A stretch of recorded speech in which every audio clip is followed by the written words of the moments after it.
അവരെ കരുണയോടെ നോക്കണം. മാതാപിതാക്കൾ എപ്പോഴും സ്നേഹത്തോടെ അവരെ കരുണയോടെ നോക്കുന്നത് തന്നെ ഹജ്ജ് ഉംറ ചെയ്ത കൂലിയാണ്.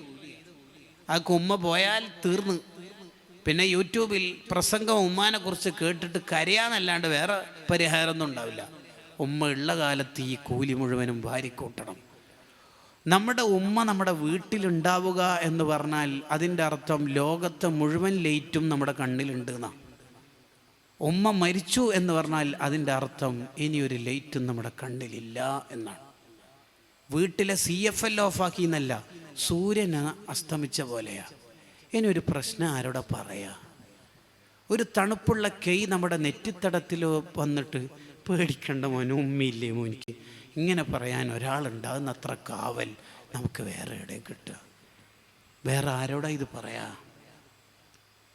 പനിയൊക്കെ വന്ന കാലത്ത്, കുഞ്ഞിളം കാലത്ത് ഉമ്മ ഇടക്കിടേ വരും നമ്മുടെ അടുത്ത്, നെറ്റിയിൽ ഇങ്ങനെ തൊടും. കുറവുണ്ടാവാനെ അന്ന് രാത്രി ഒരു തരി ഉമ്മ ഉറങ്ങിയിട്ടുണ്ടാവോ? അതിന് ഉമ്മക്ക് ഉറക്കം കിട്ടുമോ?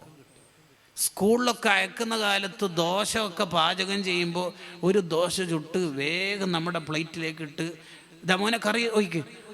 അപ്പോൾ ഉമ്മ ഇങ്ങനെ നടന്നിട്ട് ചുടുമ്പോൾ വിഷമാന്നല്ലോ. എന്ത് വിഷമൂടാ? അതിൻ്റെ ഇടയിൽ കാലിന് വേദന ഉണ്ടാവും, നടുവേദന ഉണ്ടാവും. എന്നാൽ എത്ര ദോശയാണ് നമ്മളെ കൊണ്ട് തിന്നിപ്പിച്ചത് ഉമ്മ. എന്നിട്ട് കളിച്ച് ഗ്രൗണ്ടിൽ നിന്ന് വരുമ്പോൾ ഉമ്മ തിന്നാൻ വിചാരിച്ച് 2 ദോശയോ പത്തിരിയോ പത്തലോ അവിടെ ഉണ്ടാവും. ഉമ്മ കുളിച്ച് വൃത്തിയായി അടുക്കളയൊക്കെ ഒന്ന് ശരിയാക്കി പാത്രമൊക്കെ കഴുകിയിട്ട് തിന്നാം 11:30 എന്ന് കരുതുമ്പോഴാണ് നമ്മൾ ഗ്രൗണ്ടിൽ നിന്ന് വന്നിട്ടുണ്ടാവും. ഉമ്മ എന്തെങ്കിലും തിന്നാനുണ്ടോ? ഉണ്ടല്ലോ, ഫുഡ് ഉണ്ടല്ലോ. നീ എന്തായാലും ചോദിക്കുമെന്നറിയാം, എടുത്തു വെച്ചു. ഉമ്മ ഭക്ഷണം കഴിച്ചോ? എന്താണെന്നറിയില്ലടാ, ഇന്ന് തീരെ ഒരു വിശപ്പില്ല.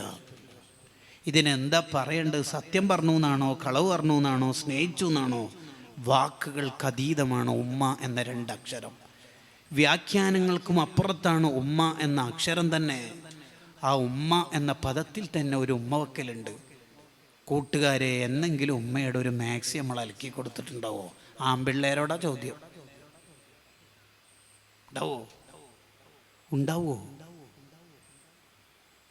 ആ ഉമ്മാൻ്റെ മുമ്പിൽ നിന്ന് ശബ്ദം ഉയർത്തരുത്. കരുണയോടെ നോക്കണം.